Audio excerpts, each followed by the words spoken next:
My name's Lauren, and I just turned 15 when everything in my life changed. Let me tell you about my family. On the outside, we seemed like a normal family. Dad worked really hard, and Mom stayed home. I had a little sister, Olivia, who was 8 years younger than me. Dad was a manager at a big company that actually belonged to my grandmother on my mom's side. Grandma was a really ambitious woman. She started with some laundromats and later grew the business by making laundry detergents and household cleaning products.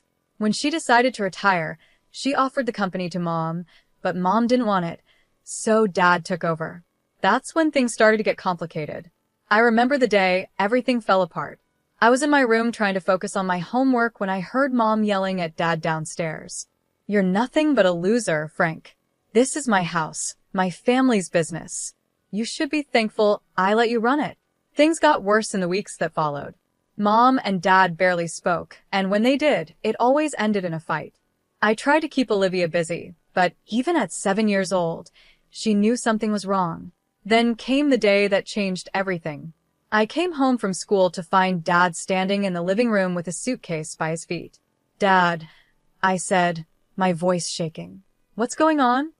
He walked over and pulled me into a tight hug. "I'm sorry, sweetheart," he said. "I can't stay here anymore. It's not good for anyone." I felt like I couldn't breathe. "But what about Olivia? What about me?" I asked. He pulled back, his eyes full of tears.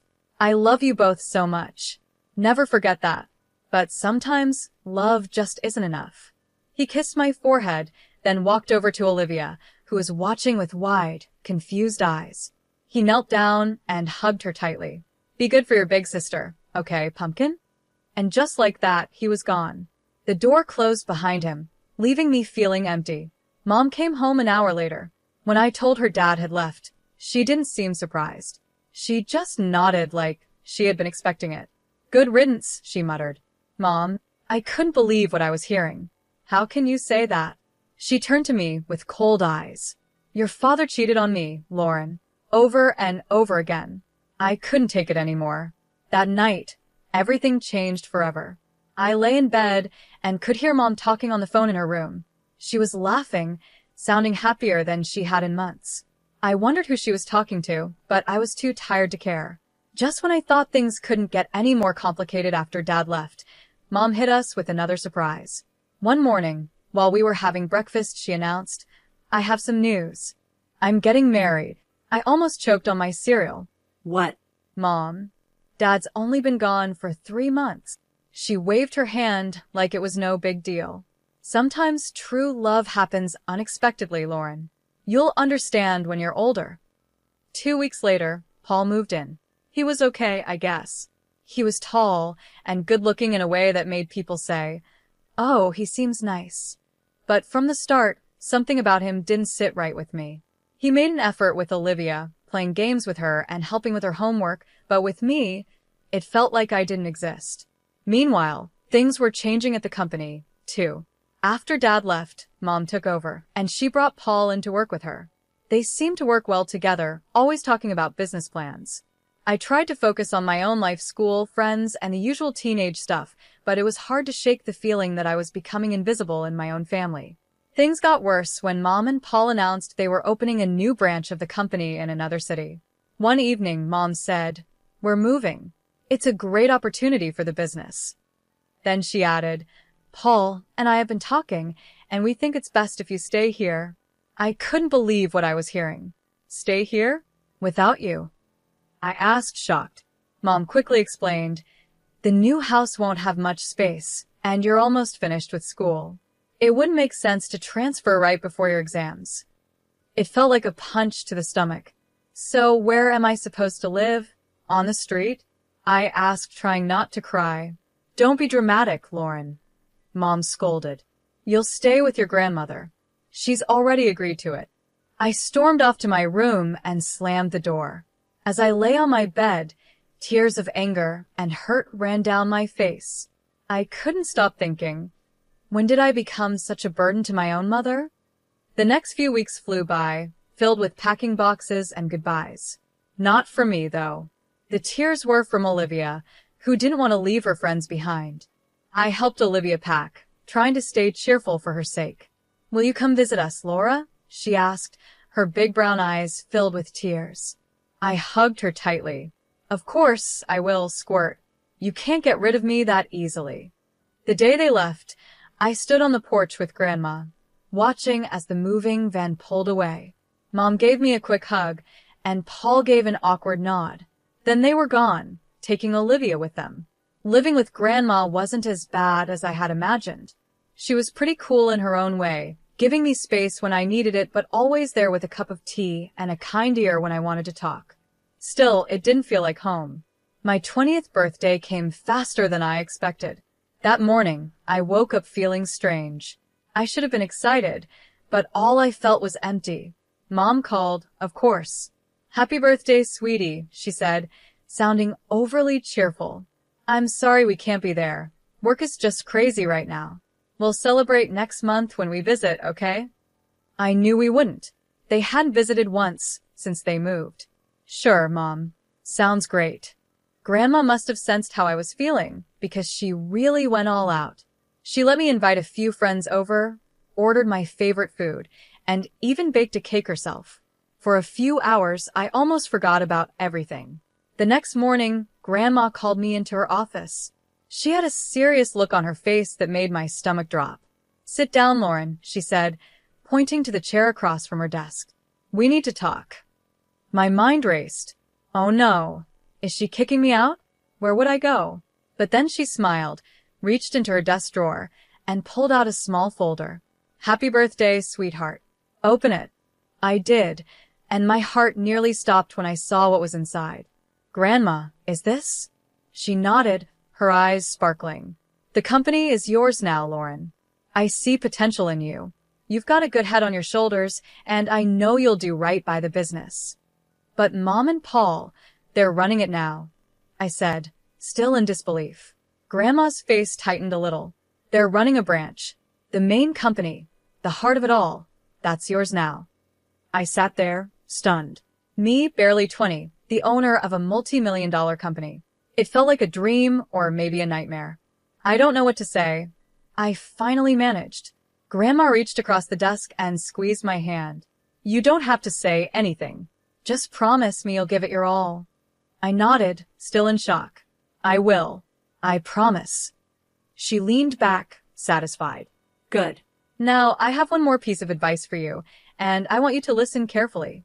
I leaned in, hanging on to every word Grandma said. "Call your father," she told me. "There's more to the story than you know. Talk to him, even if it's just as a consultant, but hear him out." It took me a whole week to find the courage to call Dad. We decided to meet at a small cafe downtown. When I saw him, my heart tightened. He looked older, tired, but his eyes brightened when he saw me. There was an awkward silence at first, but then everything spilled out: the divorce, Mom's remarriage, the move, and Grandma's gift. Dad listened quietly, his face showing all kinds of emotions. When I finished, he took a deep breath. "Laura, there's something you need to know about the divorce." Then he told me everything. How Mom never respected him, always putting him down and calling him a loser, making him feel worthless. He explained how, after a huge fight, he got drunk and made the biggest mistake of his life. "I cheated on her," he admitted, his voice heavy with guilt. "I regretted it right away, but your mother used it against me. She threatened to take everything, even you and Olivia.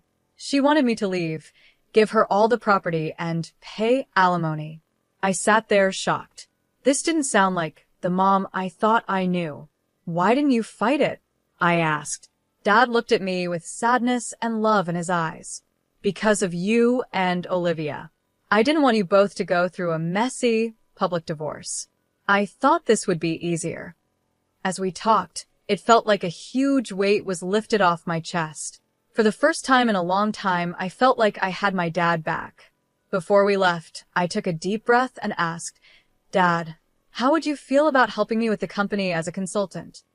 His smile was all the answer I needed. The next few months were a whirlwind. I studied for exams, spent long nights cramming, and before I knew it, I was standing on stage at my high school graduation with a diploma in hand. Grandma was in the audience, smiling proudly. Mom and Paul were nowhere to be seen, but by then, I'd learned not to expect much from them. As summer came, I focused on college applications.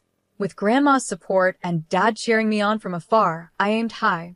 When the acceptance letters started arriving, I could hardly believe it. But the biggest surprise came when I opened the financial aid package for my top choice. Full ride. I stared at the letter in disbelief. Grandma cheered and pulled me into a hug. I knew you could do it, kiddo. All those late nights and competitions paid off. I decided to major in business management. It seemed like the smart choice, especially now that I had the company to think about. I now had a company to run, and the idea still felt unreal, but I was determined to make Grandma proud. To celebrate my college acceptance, Grandma decided to throw a small party. Just the two of us. We got some fancy takeout, and a bottle of sparkling cider. Grandma wasn't about to let me drink champagne, even though I was an adult now. We were halfway through dinner when the doorbell rang. Grandma frowned, clearly not expecting anyone. "I'll get it," I said, putting down my fork. When I opened the door, my stomach sank. There stood my mother and Paul, looking annoyed and impatient. Before I could say anything, they pushed past me into the house. Mom didn't waste time on greetings. "Mother, we need to talk about the company. Now." I stood there, stunned, as Mom launched into a rant. She didn't even look at me, didn't ask about my graduation or college. It was like I wasn't even there. "Why can't we access the main accounts?" she demanded. "And why are you blocking the transfer of funds to our branch?"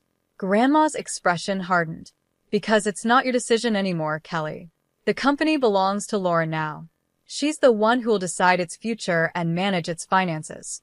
The room went silent. I could feel the tension hanging in the air. After Grandma's words, I saw a wave of emotions cross Mom's face. First shock, then anger, and finally, something calculating. Suddenly, her whole attitude shifted. "Lauren, sweetheart," she said, her voice dripping with fake kindness. "I've missed you so much. Why don't you come live with us?" I blinked, caught off guard by this sudden change. Mom stepped closer, reaching out like she wanted to touch my arm. Instinctively, I stepped back. "We've settled so nicely in the new city. We have a beautiful house, and there's a room just for you. We could set up a desk and get you a new computer for your studies and work." "No, Mom," I said firmly. "I'm happy here. I have my friends, my school, and Grandma needs me." Mom's smile wavered for a moment, but she quickly recovered. "Well, if that's the issue, we could always move back here. We could live in our old house, just like before. Wouldn't that be nice?" I shook my head. "It's not about the house, Mom. It's about everything." I could see the anger building in her eyes, barely contained. Before she could say anything, I decided to ask the question that had been burning inside me for months. "Mom, why did you really divorce Dad?" She froze, taken aback. "Well, your father, he cheated on me. Multiple times. I got tired of it. He left us for his mistress and didn't even pay alimony." "That's not true," I said quietly. I said, "Dad told me everything. It only happened once, and it was because of how you treated him. He didn't abandon us, you kicked him out. And he's been paying alimony regularly." Mom's face twisted with anger. "How dare you? You ungrateful little brat. You have no right to interfere in my personal life. Everything here is mine, and I decide who lives where." Grandma, who had been quietly watching, finally stepped forward. Her voice was calm but firm, stronger than I had ever heard before. "That's enough, Kelly," she said. "You seem to have forgotten a few things. This house, the company, they belong to me, not you. I gave the company to Lauren because I trust her judgment more than yours right now. I think it's time for you to leave." I watched with mixed emotions as Grandma firmly escorted Mom and Paul out of the house. The door clicked shut behind them, and I felt a strange mix of sadness and relief. I had lost something today, the last bit of hope I had about my mother. But I gained something, to a clear sense of my future and the comfort of knowing I wasn't alone. "What now?" I asked, my voice muffled against Grandma's shoulder. She pulled back and gave me a small smile. "Now, we get back to celebrating your college acceptance. And tomorrow, we start planning for your real future, not the one your mother tried to force on you." The next morning, after the confrontation with Mom and Paul, I woke up to the sound of voices downstairs. Curious, I crept down the stairs and peeked into the living room.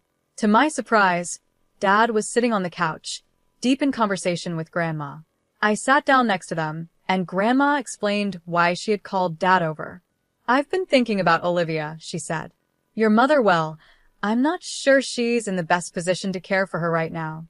I've suggested your father seek custody of Olivia." I felt a surge of hope. "Really? Dad, are you going to do it?" He ran his hand through his hair, looking both nervous and determined. "Yeah, I am. It won't be easy, but Olivia deserves better than what she's getting now." I couldn't help it. I threw my arms around him. "Thank you, Dad." As we pulled apart, Grandma cleared her throat. "There's more," she said. "I've hired a private investigator to look into your mother and Paul's affairs." Over the next few weeks, life settled into a strange, new rhythm. I started my college classes, diving into my studies with a focus I had never felt before. Dad started coming over regularly, and we worked on fixing our relationship. It felt good to have him back in my life. Then, about 2 weeks after that conversation, Grandma called us both over. Her face was serious as we sat down. "The investigator's report came in," she said, getting straight to the point. "And it's worse than we thought." She laid out the facts, each one hitting me like a punch. Mom had been cheating on Dad for years, long before the divorce. Her affair with Paul had started while she was still married to Dad. There were hotel receipts, records of expensive gifts, all of it painting a clear picture. But that wasn't even the worst part. "Paul is a con man," Grandma said, her voice firm. "He's done this before. He charms wealthy women, convinces them to move their money, and then runs off with it." I felt sick. "So, when they wanted to move the company's money," Grandma nodded. "Exactly. He was planning to steal it and disappear." We sat in silence, each lost in our thoughts. Finally, Grandma said we needed to confront Mom with the truth. We set the meeting for the next day. Mom arrived at Grandma's house, looking annoyed and impatient.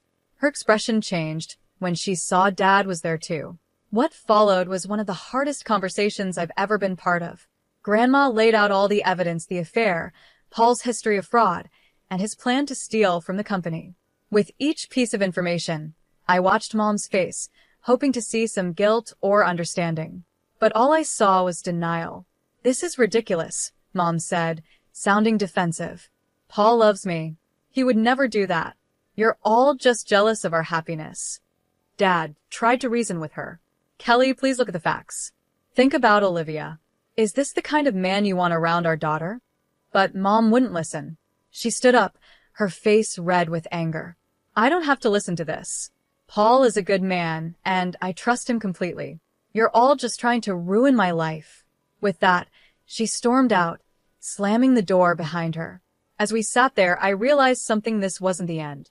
It was just the beginning of a long, hard battle. But looking at Dad and Grandma, I knew I wasn't facing it alone. The next few months were a whirlwind of legal battles and emotional ups and downs. With Grandma's strong support and her legal expertise, Dad filed for custody of Olivia. I tried to stay focused on my studies, but it was hard not to get distracted by everything happening around me. The day of the custody hearing came, and I insisted on being there. The whole thing was tough.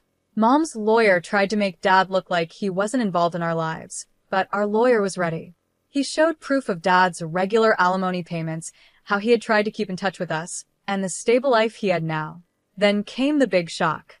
The private investigators' report about Paul's criminal past and their plan to steal from the company. I watched Mom's face as the truth came out first. She looked shocked, then angry, and finally, lost. For a moment, I almost felt sorry for her. Almost. When the judge gave full custody of Olivia to Dad, I felt a mix of emotions: relief that Olivia would be safe, but also sadness that it had come to this. As we left the courthouse, Olivia in Dad's arms, Mom approached us. "This isn't over," she hissed, her eyes full of anger. Grandma stepped in between us. "Yes, Kelly, it is. Go home." Things only got worse for Mom after that. The judge ordered her to pay child support to Dad for Olivia. It was a huge shock for her, since she'd always thought she'd be the one receiving support, not paying it. I threw myself into my studies and learning more about the company, trying to stay away from the family drama. But I couldn't help feeling a bit satisfied when I heard that Paul had left Mom, running off with another woman and a large chunk of Mom's personal savings. One evening in autumn, Dad called me. His voice was tense with emotion. "Your mother showed up at my place today," he said. "She wants to make up, said she made a mistake, and wants us to be a family again." My heart tightened. Part of me, a small part, wanted him to say yes, wanted things to go back to how they used to be. But I knew better now. We'd all been through too much. "I told her no," Dad said firmly. "I told her that ship sailed a long time ago and that I wouldn't put you or Olivia through that again." I let out a breath. I didn't realize I was holding. "Good," I said, surprised at how strong my voice sounded. "You deserve better, Dad. We all do." There was a pause, and then Dad spoke again. I could hear him smiling. "When did you get so wise, Laura?" I laughed, feeling lighter than I had in a long time. "I learned from the best." After I hung up the phone, I looked around my room at Grandma's house. My textbooks were scattered across the desk next to a stack of company reports, and photos of me with Dad and Olivia smiled back from the bulletin board. This wasn't the life I imagined a year ago.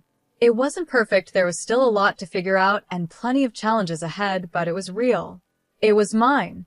I thought about Mom, now alone after all her plans and manipulations. I felt a little pity, but it was mostly replaced by a sense of justice. She made her choices, and now she had to deal with the consequences. As for me, I had a family that loved me, a company to run, and a future full of possibilities. It wasn't the path I expected, but standing at the start of my new life, I realized something important. Time flew by as I balanced college and managing a multi-million-dollar company. Before I knew it, I was halfway through my degree, buried in textbooks and financial reports. The weekdays were filled with lectures and late-night study sessions, but the weekends were sacred. Every Sunday, I packed my bag and headed home to Dad and Olivia. The moment I walked in, Olivia would run to me, yelling, "Laura," and tackle me with a hug. At 12, she was all long legs and boundless energy. Dad would step out of the kitchen, usually wearing an apron, just in time for dinner. He'd grin and say, "Just in time for a meal." Those weekends became my anchor. We'd eat dinner together, with Olivia excitedly talking about her week at school, while Dad and I discussed the company. After Olivia went to bed, Dad and I would often stay up late, going over business strategies.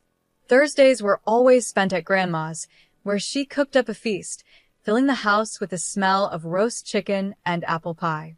After lunch, we'd sit on the porch, talking about everything and nothing. "I always knew you had it in you, Lauren," Grandma would say, squeezing my hand. As graduation got closer, I felt both excited and nervous. Dad, true to his word, was running the company smoothly while also preparing me to take over. One evening, he told me, "I'm ready to hand over the reins whenever you are." I hugged him tightly. "Thank you, Dad, for everything." Life wasn't perfect, and there were still challenges ahead, decisions to make and a company to manage. But as I looked at my little family, Dad, Olivia, and Grandma, I knew we could face anything together.